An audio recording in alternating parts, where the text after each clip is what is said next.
अब आपको क्या करना है, जो इसका स्ट्रक्चर होता है वो स्ट्रक्चर होता है, सबसे पहले देखोगे तो इसका जो रूल होता है मीन्स बनाने का नियम, तो वो होता है सबसे पहले वर्ब की फर्स्ट फॉर्म दे रखी होती है, ठीक है। वर्ब की फर्स्ट फॉर्म प्लस का क्या दिया होता है, ऑब्जेक्ट दिया होता है। क्या दिया होता है, ऑब्जेक्ट। और आपको ये ध्यान में रखना है, इन हिंदी वाक्यों में आज्ञा, आदेश, सलाह, मनाही आदि का भाव प्रकट होता है।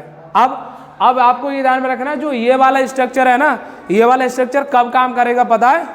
बताओ कब काम करेगा? जब सेंटेंस हमारा एफर्मेटिव होगा। सेंटेंस कैसा होगा? एफर्मेटिव। हाँ, जब सेंटेंस हमारा एफर्मेटिव होगा, जैसे मैं यहाँ एक अगर एग्जाम्पल बताऊँ आपको, जैसे दरवाजा खोलो, क्या है एग्जाम्पल? हाँ, दरवाजा खोलो। तब इस सेंटेंस को आपने कैसे बनाना है? जैसे सबसे पहले आप क्या करेंगे, यहाँ क्रॉस का मल्टीप्लाई करना है। काय का? क्रॉस का मल्टीप्लाई करना है। दरवाजा खोलो, तो खोलना की अंग्रेजी क्या होती है? तुम बताओ, खड़ी हो जाओ, खड़ी हो जाओ, बताओ खोलना की अंग्रेजी? ओपन। वेरी गुड, बैठ जाओ। देखो दरवाजा खोलो, तो पहले बेटा क्या करना है आपको, यहाँ ओपन लिखना है। क्या लिखना है? पहले ओपन लिखना है। जैसे दरवाजा खोलो, तो यहाँ वर्ब की फर्स्ट फॉर्म पहले हमने लिख ली। अब हम काय की बात कर रहे हैं? खोलने की।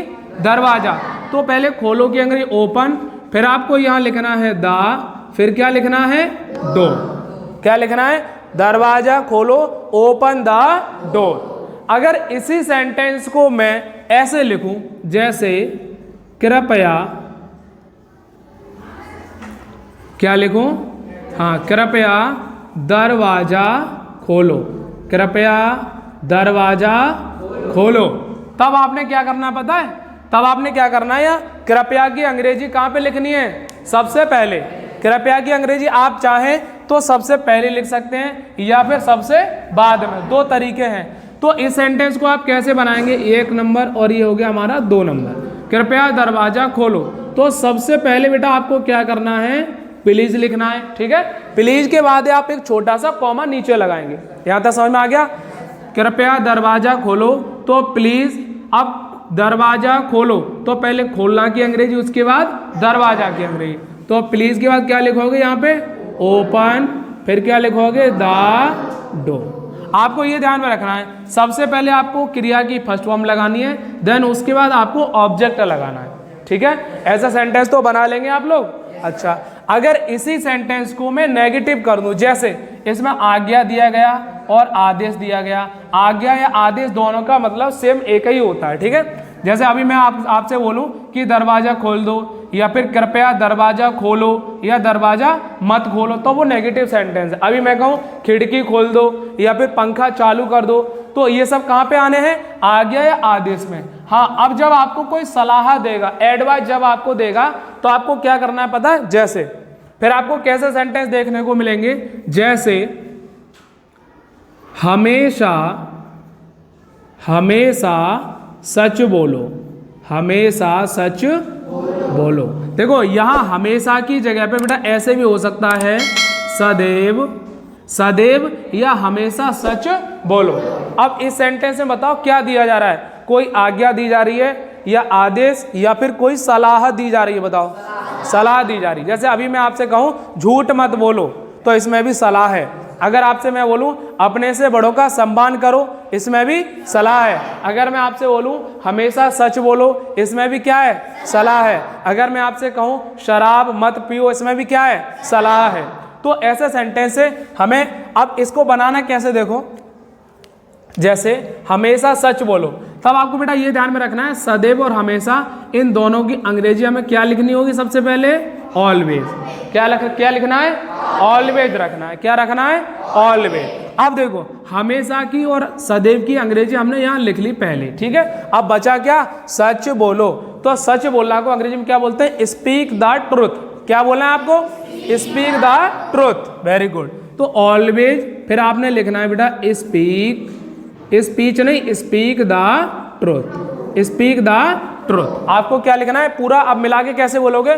Always speak the truth. क्या बोलोगे? ऑलवेज स्पीक द ट्रुथ बोलना है। इतना समझ में आ गया? अच्छा, अगर मैं यहीं पर सेंटेंस बदल दूं, अब मैं थोड़े अगर मैं इसमें अब ऐसे समझूं, जैसे सेंटेंस को अब मैं बेटा थोड़ा नेगेटिव कर दूं। अब जैसे देखो, ये तो था अभी आपके सामने रूल नंबर 1। कौन सा था? Rule number 1। अच्छा, अब जब रूल नंबर 2 की बात होगी तब उसमें क्या करना है, आपने सबसे पहले क्या करना है बेटा, देखो डू नॉट लिखना है या फिर नेवर लिखना है, प्लस वर्ब की फर्स्ट फॉर्म, प्लस का क्या लगाना है, ऑब्जेक्ट लगाना है। अभी जो हमने सेंटेंस पढ़े वो हमने पढ़े जैसे दरवाजा खोलो। अब हमें ये बोलना है ठीक इसका नेगेटिव, दरवाजा मत खोलो। अब ऐसे सेंटेंस ने आप कैसे बनाएंगे, जैसे फॉर एग्जाम्पल अभी मैं कहूँ दरवाजा मत खोलो। हाँ, ऐसे सेंटेंस को आप कैसे बनाएंगे? अभी तक हमने पढ़ा था दरवाजा खोलो, अब हम लोग क्या पढ़ेंगे इसको, दरवाजा मत खोलो। तो देखो सबसे पहले आपने क्या करना है बेटा, डू नॉट लिखना है। आपको यह ध्यान में रखना है जब केवल मत लिख के आएगा तो आपको क्या रखना है, डू नॉट रखना है। जब अभी मैं यहाँ पे लिखूं दरवाजा कभी मत खोलो या झूठ कभी मत बोलो, तो इस कंडीशन में हमें क्या लगाना होगा, नेवर। क्या लगाना होगा? हाँ, जब बेटा केवल मत लिख के आएगा तो आपने डू नॉट लिखना है। जब कभी मत लिख के आएगा या कभी नहीं तो आपने क्या रखना होगा, नेवर। क्या लगाना है, नेवर लगाना है। हाँ, तो दरवाजा मत खोलो, तो सबसे पहले आपको क्या लगाना होगा, डू नॉट। क्या लगाना होगा, वेरी गुड, आपने लगाना होगा डू नॉट। अब इतना बचा दरवाजा खोलो, तो पहले खोलना की अंग्रेजी, उसके जस्ट काय की अंग्रेजी रखनी है, दरवाजा। वेरी गुड, तो हमने कहाँ पे आ गया, डू नॉट। इससे हमें कोई मतलब है नहीं। अब आपको वर्ब की फर्स्ट फॉर्म यानी खोलना की, तो डू नॉट, फिर आपने क्या लिखना है, ओपन, फिर क्या लिखेंगे, द डोर। वेरी गुड, क्या बोलना है हमें, do not open the door. क्या बोलना है, do not open the door बोलना है हमें। फिर इसके बाद हम क्या करेंगे, तो सेंटेंस कैसे बोलना है, do not open the door. इसी सेंटेंस को मैं और एक अगर आपको बना के दिखाऊं इसी का, जैसे मैं कहूं कभी कभी झूठ मत बोलो। क्या लिखना है आपने बेटा, कभी झूठ मत बोलो। तो इस सेंटेंस को आपने कैसे बनाना पता है, तुम बताओ। सबसे पहले हमें डू नॉट लिखना है या फिर नेवर लिखना है? डू नॉट क्यों लिखोगे, हमें यहाँ पे क्या कभी मत लिखा है ना, कभी मत के लिए क्या यूज करना है हमें, नेवर यूज करना है। क्या यूज करना है, बैठो, क्या यूज करना है हमें, वेरी गुड। अब बेटा यहाँ पे लिखा है देखो कभी मत, मैंने अभी आपको बताया जब केवल मत लिख के आएगा तो आपने डू नॉट यूज करना है, जब कभी मत लिख के आएगा तो आपने क्या यूज करना है, नेवर। वेरी गुड, आपने यहाँ पे क्या लिखेंगे, नेवर, फिर क्या लिखना है, झूठ मत बोलो। झूठ बोलने के लिए क्या होता है, टेल ए लाई। क्या होता है, तो नेवर, फिर आपने क्या लिखना है, टेल अ लाई। इतना आपने बनाना है, नेवर टेल अ लाई, कभी झूठ मत बोलो। अगर मैं इसी को ऐसे बोलूं, हमेशा झूठ बोलो, तो आपने कैसे बनाना है, always always tell a lie. अगर मैं बोलूं हमेशा सच बोलो, तो आपने कैसे बनाना, always speak the truth. Always speak the truth बोलना है अपना। हाँ, अगर देखो मैं थोड़ा और आगे बढ़ूं, जैसे देखो अगर मैं एक सेंटेंस और लिखूं, जैसे कभी शराब मत पियो। ठीक है, कभी शराब मत पियो। अब इस सेंटेंस ने आपने कैसे बनाना है पता है, देखो कभी मत लिख के आ रहा है, तो बताओ कभी मत जब लिख के आएगा तो आपने डू नॉट रखना है या फिर नेवर रखना है, नेवर। वेरी गुड, क्या लगाना है आपने, क्या लगाना है, वेरी गुड। तो आपने बेटा सबसे पहले यहाँ पे क्या रखना है, नेवर। अब यहाँ क्या लिखा है, शराब मत पियो, तो पीने की अंग्रेजी पहले, शराब की बाद में। तो नेवर के बाद क्या लिखना है, ड्रिंक। क्या लिखोगे, नेवर ड्रिंक, फिर क्या लिखना है, wine. Never drink wine. Wine means क्या होता है, शराब होता है। क्या होता है, वेरी गुड। तो never drink wine, never drink wine, कभी शराब मत पियो। अच्छा, अगर मैं इसी सेंटेंस को बेटा ऐसे लिखूं, जैसे कभी बाहर मत जाओ। क्या बोलूंगा इसको? कभी बाहर मत जाओ। तो इस सेंटेंस में आपने कैसे, देखो कभी मत लिख के आ रहा है, तो कभी मत के लिए क्या लिखना है बेटा आपको? हाँ, नेवर। अब जाना के लिए क्या होता है? गो। तो नेवर गो, फिर आपको क्या लिखना? आउटसाइड। क्या लिखना है? नेवर माने कभी नहीं या कभी मत, गो माने जाओ, बाहर के लिए हमें लिखना आउटसाइड। क्या लिखना है बेटा? आउटसाइड। क्या लिखना है? आउटसाइड लिखना है। अगर इसी सेंटेंस को मैं थोड़ा और आपको घुमा दूं, जैसे मैं बोलूं कभी कभी चोरी मत करो, कभी चोरी मत करो, कभी चोरी मत। हाँ, अब आप इसे कैसे बनाएंगे पता है? देखो, कभी मत की अंग्रेजी सबसे पहले, जैसे नेवर। अब चोरी करना को हम लोग क्या बोलते हैं? स्टील। क्या बोलते हैं? स्टील लगा दो या फिर थीफ लगा दो। क्या? थीफ। तो नेवर, फिर यहाँ पे एक काम आप कर सकते हैं, जैसे नेवर के बाद आपने यहाँ पे लिखना होगा स्टील। क्या लिखना है बेटा? स्टील लिखना है। क्या लिखना है?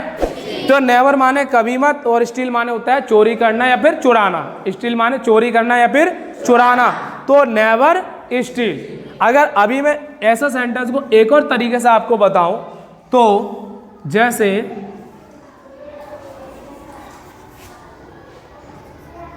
घर मत जाओ। क्या लिखा है ये? घर मत जाओ। तो यहाँ पे बेटा केवल मत लिखा है, तो आप क्या यूज करेंगे यहाँ पे? Do not. क्या यूज करना है आपने? तुम खड़े हुए बेटा लास्ट में, ये बताओ घर मत जाओ, यहाँ पे डू नॉट यूज करना है या फिर नेवर यूज करना है? Do not. Very good. क्या यूज करना है यहाँ पे?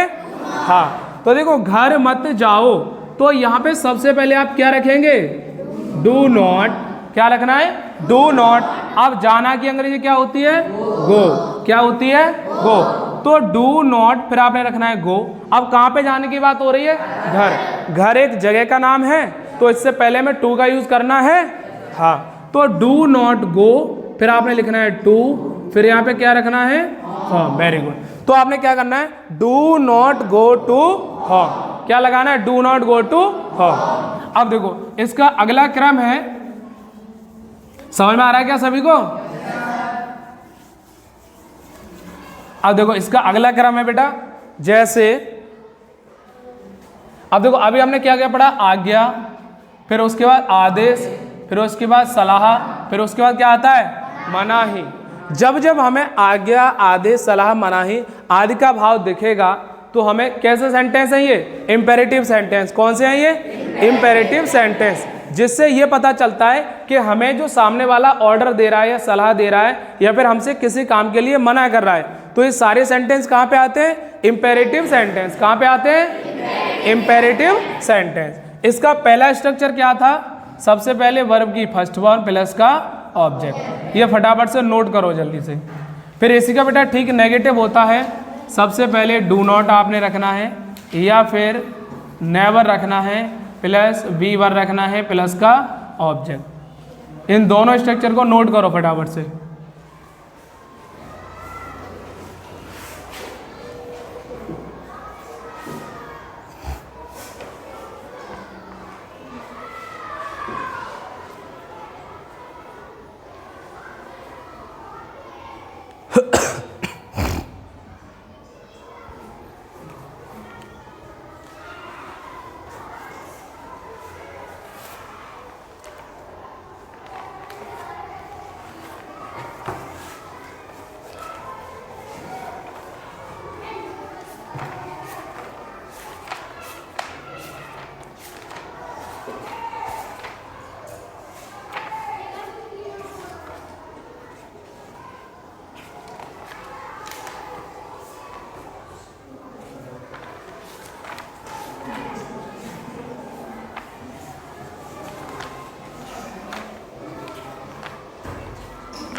कर लिया नोट? देखो अब अगला सेंटेंस इसी का, अब आपकी जो बुक है ना इसके एक्सरसाइज से करा रहा हूं मैं, ठीक है? जैसे अब इसका पहला सेंटेंस है, किसी को गाली मत दो। कौन सा है बेटा? किसी को गाली मत दो, किसी को गाली मत दो। अब ये बताओ मुझे, अब इसमें ये पूछ रहा है किसी को गाली मत दो, तो इसमें आज्ञा है, आदेश है, सलाह है, या फिर मना कर रहा है? बताओ। सलाह दी जा रही है, क्या है इसमें? अरे मना भी है और एक तरह से सलाह भी है। क्यों? क्योंकि इसमें किसी को गाली मत, मत वर्ड होता है ना जो नेगेटिव होता है, कौन सा होता है? नेगेटिव। तो नेगेटिव में कौन सा आएगा? मना ही। और हम आपसे किसी काम को करने के लिए मना कर रहे हैं, इसका मतलब मना भी कर रहे हैं और इसका मतलब इसका ठीक एडवाइस यानी सलाह भी दे रहा हूं मैं। ठीक है। अब इसमें आपका सेंटेंस है किसी को गाली मत दो, तो इस सेंटेंस ने आपने कैसे बनाना पता है? देखो, किसी को गाली मत दो, तो सबसे पहले तो यहाँ आपको ये देखना है किसी को गाली मत दो, तो इसमें डू नॉट रखना है आपने या फिर नेवर रखना है? बताओ बताओ क्या रखना है? नेवर। क्या रखना है? नेवर। नेवर। डू नॉट क्यों रखोगे? नेवर रखना है। किसी को गाली मत, किसी को भी नहीं, किसी को भी नहीं, तो नेवर माने किसी को भी। अब आपको क्या करना है? सबसे पहले क्या रखना है? नेवर। तो सबसे पहले किसी को गाली मत दो, तो आपने क्या रखना है यहाँ पे? नेवर। गाली देने को क्या बोलते हैं? एब्यूज। क्या बोला जाता है? एब्यूज। क्या बोला जाएगा? तो नेवर एब्यूज। अब यहाँ लिखा है किसी को, कभी किसी को गाली मत दो या किसी को गाली मत दो, तो नेवर माने कभी नहीं, और एब्यूज माने गाली देना, और किसी को माने होता है एनी वन। किसी को माने क्या होता है? Very good. किसी को माने एनी वन। तो इस सेंटेंस को नोट करो फटाफट से, किसी को गाली मत दो, never abuse any one. Note करो।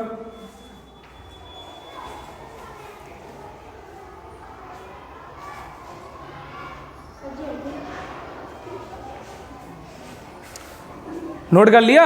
अब देखो अगला सेंटेंस है इसका, शोर मत करो। शोर मत करो।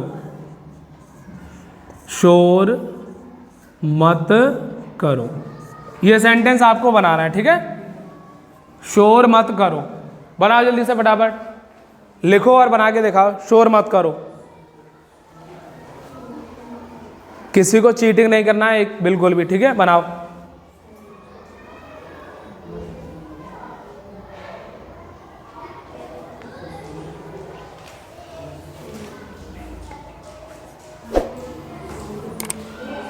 शोर की अंग्रेजी क्या पता है आपको? देखो, शोर मचाने के लिए बेटा होता है शोर मचाना। शोर मचाना, तो इसका वर्ड मीनिंग होता है मेक, मेक ए नॉइज। ये लिखाओ, शोर मचाने के लिए वर्ड मीनिंग यूज करो make a noise. Make a noise. देखो एक बार चेक करो, शोर मत करो, तो बेटा यहाँ पे मत वर्ड दे रहे हैं, तो मत ए मतलब इसका क्या है? नेगेटिव है ना। तो सबसे पहले आपने क्या रखना है यहाँ पे? Do not. अरे नेवर क्यों रखोगे? हाँ, डू नॉट से बनाना है। तो शोर मत करो, डू नॉट माने मत करो। शोर करो या शोर मचाओ की अंग्रेजी क्या लगानी है आपको? Make a noise. क्या रखना है बेटा? Make a noise. तो यहाँ पे आपने लगाना है मेक अ नॉइज। क्या रखना है? Make a noise. देखो अब आपको ये भी ध्यान में रखना है, जो मैंने लिखा है ना डू नॉट, हम लोग बेटा डू नॉट को शॉर्ट फॉर्म में ऐसा भी लिख सकते हैं। कैसा लिखेंगे इसको? हाँ हाँ, वेरी गुड, डोंट। इसको डोंट, उसके बाद हमें रखना है मेक अ नॉइज। क्या रखना है? आप चाहे तो do not make a noise से भी यूज कर सकते हैं, अगर आप चाहें तो डोंट मेक ए नॉइज से भी यूज कर सकते हैं। यानी कि जो देखो डू नॉट लिखा है ना, डू नॉट का शॉर्ट फॉर्म ये होता है। डू नॉट का शॉर्ट फॉर्म क्या होता है? डोंट होता है। इसमें जो हमारा ओ होता है नॉट में, उसको साइलेंट रखा जाता है। तो आप डू नॉट को डोंट भी रख सकते हैं। क्या रख सकते हैं? डू नॉट को डोंट भी लिख सकते हैं। तो do not make a noise या फिर डोंट मेक अ नॉइज, दोनों एक ही बात है। नोट करो।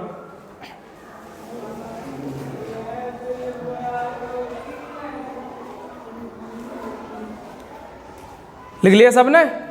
देखो अब अगला सेंटेंस इसका,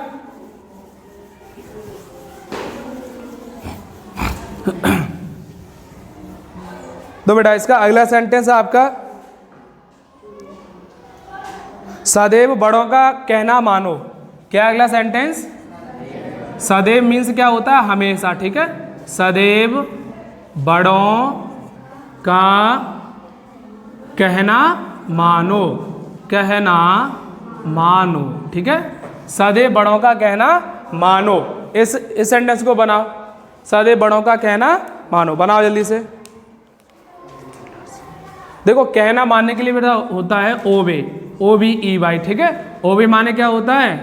कहना मानो। कहना मानो किसका? बड़ों का। तो बड़ों के लिए आपको बेटा वर्ड मीनिंग यूज करना होगा एल्डर्स। क्या यूज करना है? एल्डर्स। एल्डर्स माने होता है बड़ों का। और सदैव के लिए आपको पता है क्या होता है? ऑलवेज। क्या होता है? ऑलवेज। जल्दी से बनाओ फटाफट इसको।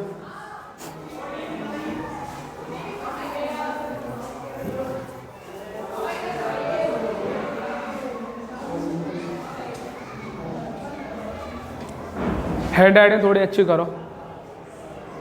सबने बना दिया? देखो कैसे बनाना है। सदैव बड़ों का कहना मानो, तो इसको आप लोग बताएंगे बेटा ऑलवेज। क्या लिखना है सबसे पहले? हाँ, ऑलवेज, ठीक है। सदैव बड़ों का कहना मानो, ऑलवेज। अब कहना मानो ये वाला वर्ब है ना, तो वर्ब हमने क्या बताया अभी? कहना मानने की अंग्रेजी ओबे होता है। क्या होता है? ओबे। तो ऑलवेज के बाद आपने क्या लिखना है? ओबे। तो ऑलवेज ओबे। अब किसका कहना मानने की बात कर रहे हैं? हाँ, बड़ों का। तो ऑलवेज ओबे, फिर क्या लिखना है? एल्डर्स। Always obey elders. क्या लिखना है बेटा? एल्डर्स। ये ELDERS लिखा हुआ, ठीक है। Always obey elders. नोट करो।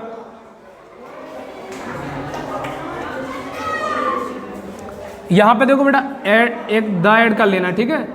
ऑलवेज ओबे दी एल्डर्स।